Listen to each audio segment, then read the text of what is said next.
Could the benching of Patrick Williams be a sign that we could see more changes to the Chicago Bulls lineup after the trade deadline? And no, I'm not talking about trades. I mean that this is kind of the balance of the roster. We'll talk a little bit about that and the chances that that could happen to this team after the trade deadline. Also, was Modest Buzelis snubbed from the Rising Stars Challenge? We'll talk a little bit about that. And the Bulls play the Celtics tonight, so we're going to preview that game. All that and more right after this. You are now tuned in to Chicago Bulls Central, your number one place for all Chicago Bulls news and content.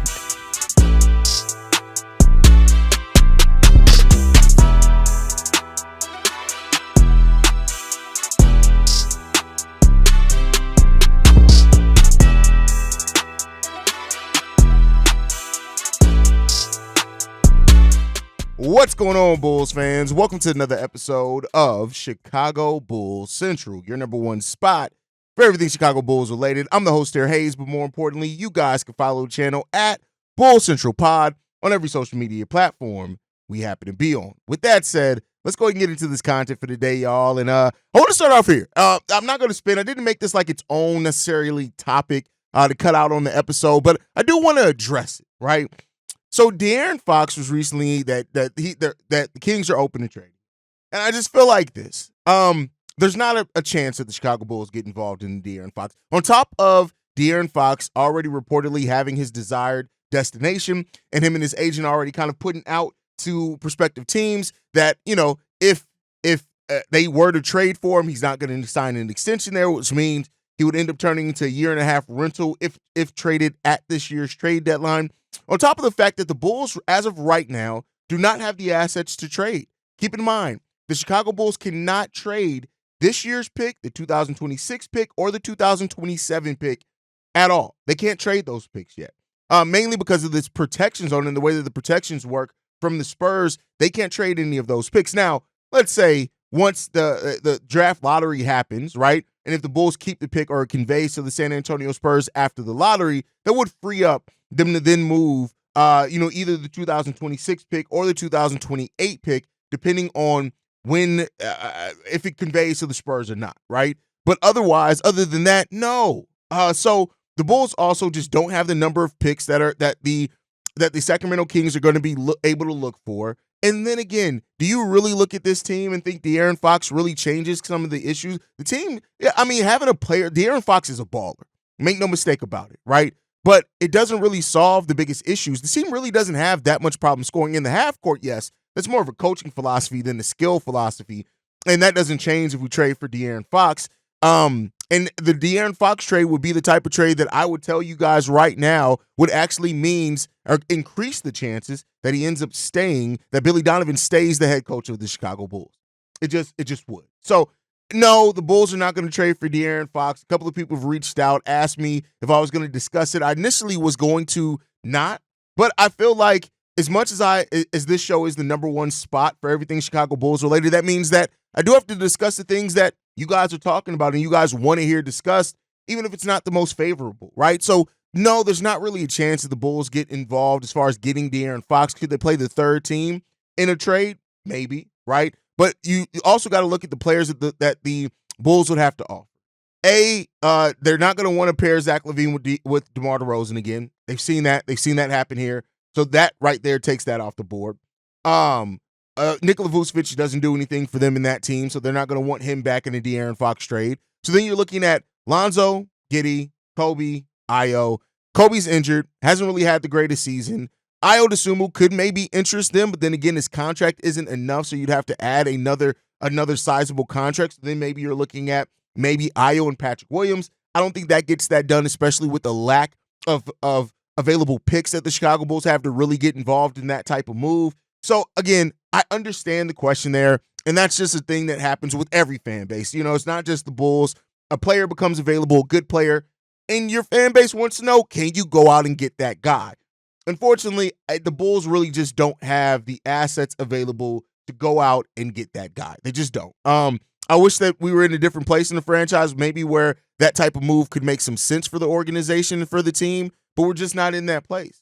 A move to try to acquire De'Aaron Fox to the Chicago Bulls team just really makes no sense per where we are. So I don't want to shit on anybody's hopes or anything like that. Maybe something crazy happens. If it does, or any rumors pop up, you guys know if news drops, we drop. It's a very simple process here. So it is what it is. But other than that, it's just I don't see the path in which that happens. And I don't see a path in which De'Aaron Fox, the Bulls are one of the teams on De'Aaron Fox's preferred list of places to go either. So wanted to address that at the top of the show because I've been asked about it both on social media and emails. You guys have been reaching out, and I appreciate that. That's one of the things that I do love about this show is that you guys are very interactive. You guys do reach out, and you want to have these discussions. And maybe we'll start I was asked once a couple of weeks ago, I think, will we ever start doing live mailbags again? And that's kind of difficult to do in the midst of the season with games going on in the season and things like that. Maybe with the All-Star break, that opens up an opportunity, but a lot more in the offseason, really, I will plan kind of more live call-ins. But then again, people are kind of died down on Bulls content at that point in time, so we'll try to find the balance of it. But thank you guys for those that reached out about that. But let's get into the actual opening topic for today, which I guess now that I've spent 5 minutes talking about De'Aaron Fox is technically the opening topic, even though I didn't want it to be the opening topic. But hey, here we are. I say it's your show as much as it's mine, so there you guys go. But with that said, man, could we see more changes for the Chicago Bulls lineup after the trade deadline? And again, this isn't a conversation built around trades, meaning that the roster changes. I mean that if the roster stays the same, could we see more creative things happening with the roster? You look at the benching of Patrick Williams, right, which is something that a lot of people have been calling for. Patrick Williams just has not been playing well. The first game had some pretty solid results in regards to that. Now, Patrick Williams could end up right back into the starting lineup with Zach LaVine's absence for the next 3 games. I think at least is what they communicated it as. We'll see what happens there. I think that if Billy Donovan benched him, and it seemed like the team already knew that this absence was coming up for Zach LaVine, that probably means Patrick Williams isn't going back into the starting lineup. But again, Billy Donovan does things that don't always kind of make sense, so we'll see. Which means that we're already going to see some change for at least the next 3 games, right? So rather that means that Dalen, Julian, Modest, right, get inserted into the starting lineup. THT, unfortunately, yes, is an option there, which would be even smaller lineup, but we'll see what happens there. If you know, whether the young guys played, maybe gain them an opportunity to see what they can bring over the next 3 games, right? I think that with Kobe White still out with injury, which will, you know, he got upgraded to questionable. It's still kind of hard to know if we'll see any kind of hardline, consistent lineup changes for the Chicago Bulls team. But I do think one of the things that stood out in the last game, and I'm not going to go into heavy detail. I did that on the last episode of how they're performed, but we saw a better kind of trust and balance to the young guys, right? And Billy Donovan said it himself. Again, I know Billy Donovan quotes kind of trigger Witten, but I got to do what I got to do. He said this.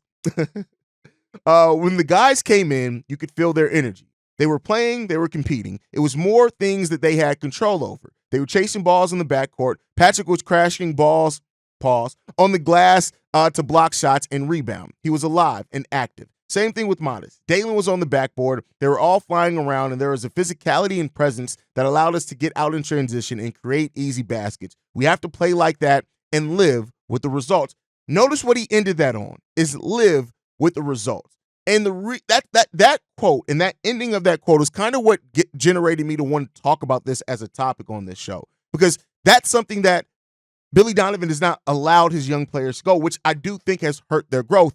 Live with the results, because what can come out on the other side of those results is really important. And since now you've moved Patrick Williams to the bench, you now have a basically all young backup. Even THT, being 24 years old, looking 40, is still young, right? So you have Dalen, you have Julian, you have Modest, you have P. Will, you have Jalen Smith. Those are 5 players now coming off the bench for you that are all 24 and below, right? And so, again, like the energy, that is what young guys can bring, and that is how you find a way, right? The way that I look at it is this. When you draft young, unproven players, which the Chicago Bulls have done for years, right? Sometimes it has to be organized chaos, meaning that as a coach, your job is to kind of direct it, right?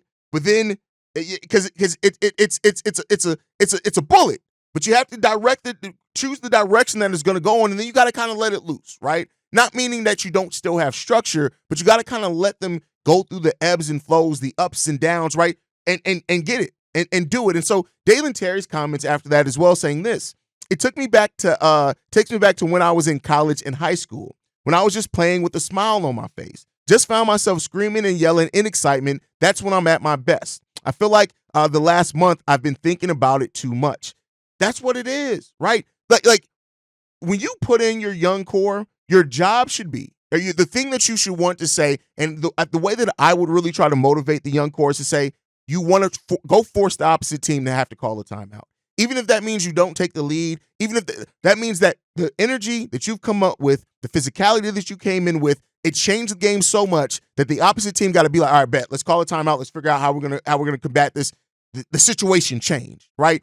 And that's what you want to try to do when you're trying to develop young players. And we just haven't seen that at a high level for Billy Donovan. Everybody knows that. I'm not going to keep harping on that. Everybody knows that Billy Donovan has not necessarily developed these guys the best, right? But I think as you get towards after the trade deadline, and by then, I think we already know the Bulls are going to be competing for a 10 seed. But the Bulls have also been a stagnant team. How can you bring new energy? Change up the rotation, change up the minutes, let these guys go out and sink, swim, or fail, right? And so I think when it looks at it too, like the way that you have those opportunities is basically, hey, at the end of the first quarter, right? End of the first quarter, last 4 minutes of the first quarter to the first 2 minutes of the second quarter, go out there and show me what you got, right? And then you make decisions based off how that blitz looked, right? Now, is Modest shooting well? Bet. Cool. Is Modest shooting well, but maybe Dalen Terry isn't? Cool. Let's bring in THC, the veteran. Maybe it's Modest who's playing bad, but Dalen Terry's playing with some energy, getting some steals, maybe not scoring enough. Cool. Let's get in here. Let's run some pick and pops and some transition opportunities for Jalen Smith. Well, they're not necessarily defending the best. Bet I'll go out there and help stabilize this bench unit. You're young too. You're one of our best transition players. Let's go out there and get it done and see what we got in these guys, right? That's what you want to do in having that organized chaos, right? And so I hope that with kind of understanding where this team is, right, and this team having a better awareness, like, I get it. Yeah, we're going to compete for the 10 seed. That is where we are. That's seemingly where we're going to stay at, is competing for the 10 seed between now and the end of the season. That's great, right? You look at the Philadelphia 76ers. They have now started going on that winning streak. Shout out to ATS that I said that they could end up going on. They've won now 3 games straight in a row. And so, yeah, they're going to be snipping at your heels. Make no mistake about it. They are going to be biting at your heels, right? And so because of that, you want to try to find something. And what's something that the Bulls have? They have a lot of untapped energy and youth on that bench that we just have not played really kind of structured-wise. And so I know that what I'm saying necessarily isn't the best structure where it's like, oh, bet we're going to run 3 pick and pops for Patrick Williams. But it does mean that you can do something as far as that youth, that energy, right? We're already a team that plays with a high pace. Imagine the pace that the Bulls play with just day to day, but then you have these young guys coming up with energy who just are too young and excited to give a damn, right? As far as, hey, they don't care that they're down by 8 points. We about to come at you. We don't care that you're the Denver Nuggets and a championship contender. We about to come at you with this energy and with this youthful excitement. That's something that you can try to benefit from the rest of the way. The Bulls, listen, I get it. The Bulls have a 95, 96% chance to keep their pick. That's great. That's in the position that we all kind of want to be on. It's great. It's amazing. It's cool, right? But then when you look at the things overall with this team, like, we're an inconsistent team. We're going to be an inconsistent team. We're going to be a disappointing team. We got 35 games left. Why not have and instill a sense of fun back into those last 35 games, whether you win, whether you lose, right? Whatever happens, you can only benefit from it one way or another. If you get through using these young guys a little bit more, and let's say you do end up making the 10th seed, cool. Your young guys have been a big part of why you did that, right? And let's say, hey, all right, bet. We went through these last 35 games. We really increased. We let these young guys kind of play a style that's kind of more inducive to who they are as players. And we now kind of have a better understanding of who these guys are on an NBA level, and we can build off of that next season. But hey, maybe Philly did pass us up. All right, cool. Now we have an even better chance to keep our pick, right? It's those type of things that you have to look at, especially now with Philly announcing and saying, "Hey, no, we're competing for this." Since then, they've won 3 games in a row, so shout out to them there, right? So I just think when you look at it, and I know that you have the Bulls fans that are like, "Tank, every win is a loss, every loss is a win." I'm not even necessarily saying that. I'm just saying this: like, you have these young guys who are ready. They're hungry. And they showed you that in the last game. And as long as they continue to show that, you should continue rewarding that with opportunity. So we'll see what happens. Again, this is a Billy Donovan coach team. So as with everything, you kind of it is what it is. All right. With that said, man, let's move into the next topic. Buzelis was left off the Rising Stars challenge. Now, it sucks, right? And I've seen already Bulls fans blaming Billy Donovan for not playing him more. And I do think the playing time does play a part in that, right? Especially when you look at Buzelis the last year in this same game when he was in the G League Ignite, he had a game winner over the number 2 overall pick in Brandon Miller. But there's still a chance that he can make it. Jerry McCain is sidelined with knee injury, so they're going to have to do an alternate, and Buzelis could have a chance to be an alternate when that all comes down to it. But, we'll see if the playing time kind of hurts him in that case. But I do think that he is somebody that could be up to that. Now, there are other players that could be involved in that as well, right? You look at Bub Carrington, Jalen Wells, Eve Missy, Tristan Da Silva, right? These are players that have played a lot more minutes than Buzelis. So, it is what it is when it comes down to that. But I think ultimately there is a chance that Modest still makes this game, right? And I know Bulls fans want to see him, and it's great that he's already in the dunk contest. So he's going to be a part of All-Star Weekend regardless. But it would be really good to see Buzelis compete against some of his other players in that. But like I said, those players, like the Tristan Da Silva one, I would love to say that he should be ahead of those guys, but they played more minutes than him. That's just really what it comes down to. So, we'll see what happens. I have a kind of faith right now, and this faith could be me just being hopeful for my guy, right? That Buzelis gets named into that situation. But, we'll see what happens. I think, if it's not, he got to show out at the dunk contest regardless. We're going to get more eyes on it when it comes down to that. And we'll see what happens with it. But you guys let me know, do you feel like Buzelis was snubbed? We already got one. Zach LaVine was absolutely snubbed from All-Star. I don't give a shit what nobody says on that one. But was Buzelis snubbed? Or do you think that maybe he just didn't deserve to be in that Rising Stars Challenge game? Let me know what you guys think on that down below. With that said, we do have a game tonight. We are in Boston facing off against the Celtics tonight, and this is a team that we have beat before, right? We beat them before, but we're going to be missing Zach LaVine. Kobe White is questionable, so we don't know if he's going to be playing or not. And this is a team in the Boston Celtics. They're 32-15.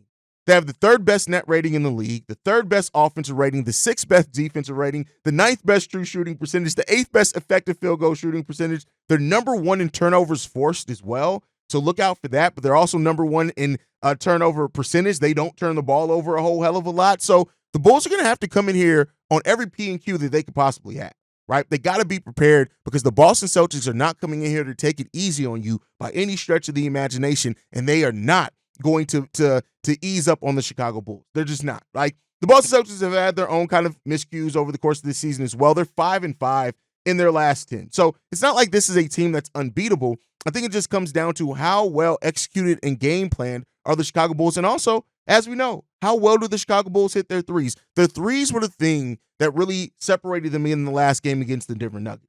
This is another team that shoots threes at a high volume. They're the best, and I think the highest volume in the league. So the Bulls are going to have a test ahead of them. They're going to have to compete defensively. They're already going to have to overcome some scoring from Zach LaVine. But I tell you what, this is a Boston Celtics team that, again, if you compete and you fight, you can beat them, right? I'm not saying it's going to be easy. I'm not saying that the Bulls should be favored. I'm not saying you should even predict the Chicago Bulls to win if you bet. But this is a team that has lost to the Hawks in overtime, right? We've beat the Hawks. Again, a different version of the team, but they're not going to be having everybody maybe either. We'll see what Al Horford is playing for them or not.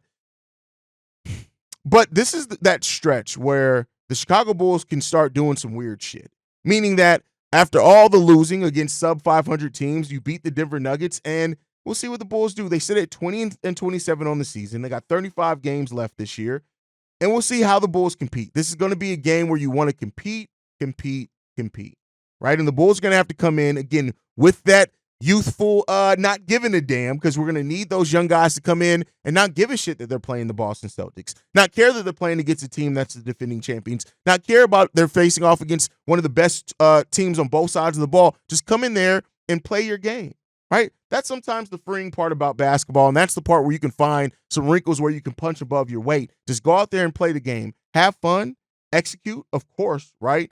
But just go out there and have fun, and this is going to be a really big test for Billy Donovan as well, to see how much he can get his team up for a matchup like this on the road, considering that they're missing their leading scorer in Zach LaVine. And so let's see what they can do here, right? I ultimately, when it comes down to the Bulls in situations like this, of course, it's difficult to predict them to win. Hell, I don't predict Bulls wins and losses on this program. I just don't do it, right? I talk about, that's why I've labeled it the keys to the game, right? Because I talk about what this team can do to win. And I think it just comes down to that execution, shooting the ball well, trusting your point guards and Josh Giddey and Lonzo Ball to actually run and get everybody open and just run. Get out there, move, compete, rebound, loose balls, fight after those type of things, right? When you see that you have a mismatch, get the ball to Vooch in those type of situations. Vooch is going to be really key for the Bulls while they're missing Zach LaVine as well, because he's now our half-court person. So let's see what the Bulls can do, man. Lonzo as well with the three-point shooting he's been doing lately. We're going to need every bit of that. So let's see if the Bulls can compete tonight. We'll be live on the channel for the pregame, halftime, and postgame shows, all live on the channel tonight. Stay in tune with us for that. Make sure you guys are following the show at Bulls Central Pod. You can send us any feedback, questions, comments, concerns, bullscentralpod@gmail.com. Lastly, if you want to leave a text message and our voicemail for the mailbag, the number to do so, 773-270-2799. We are the number one spot for everything Chicago Bulls related, but that's thanks to you lovely and beautiful people. And like I like to end every episode on, go Bulls. Love you guys. See red if you can, y'all. Peace. This has been a presentation of the Break Media.